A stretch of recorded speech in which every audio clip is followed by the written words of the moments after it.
Бір жолаушы су ішейін деп өзеннің жағасына келсе, өзен биік дуалмен қоршалыпты. Сәлем достар, Рухани Storytelling каналына қош келдіңіздер.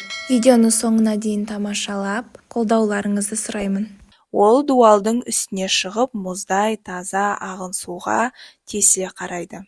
Бірақ қанша жерден үзіліп қараса да, биік дуалдың үстінде тұрғандықтан суға қол жеткізе алмапты. Кенет абайсызда дуалдың бір кірпіші суға құлап, ағыстан шөлп еткен дыбыс шығады.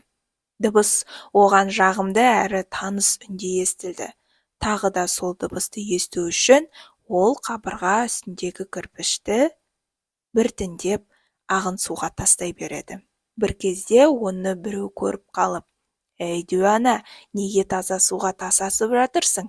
деп сұрайды.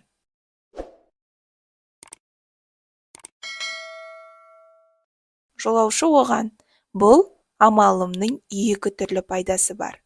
Біріншіден, суға кірпіш тастаған сайын құлағыма жағымды үн келеді.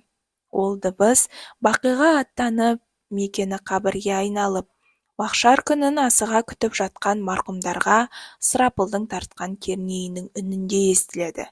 Бұл шу маған жер жаһанның бәрі қурап, қара жердің кенезесі кеуіп тұрған сәтінде күн күркіреп қою бұлттың келе жатқан дыбысындай естілді. Ол дыбыс қайыр сұрап тұрған кедейге жомарт байдың сықырлаған тиын-тебенінің үнінде естілді. Ол дыбыс зынданда азаттықтың үнін күтіп отырған тұтқынға ашылар есіктің сықырындай естіледі.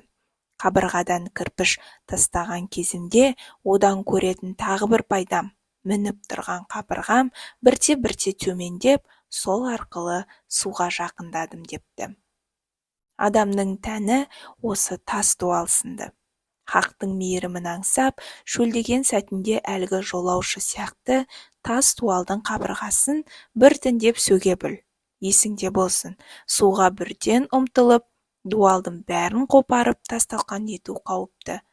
Ол өзі отырған бұтақты арамен кескен ақымақ адамның ісі сияқты. Басыңды төмен иіп, неғұрлым төмендеген сайын мөлдір суға жақындай түсесің. Менің каналыма тіркеліп, қолдауларыңызды сұраймын.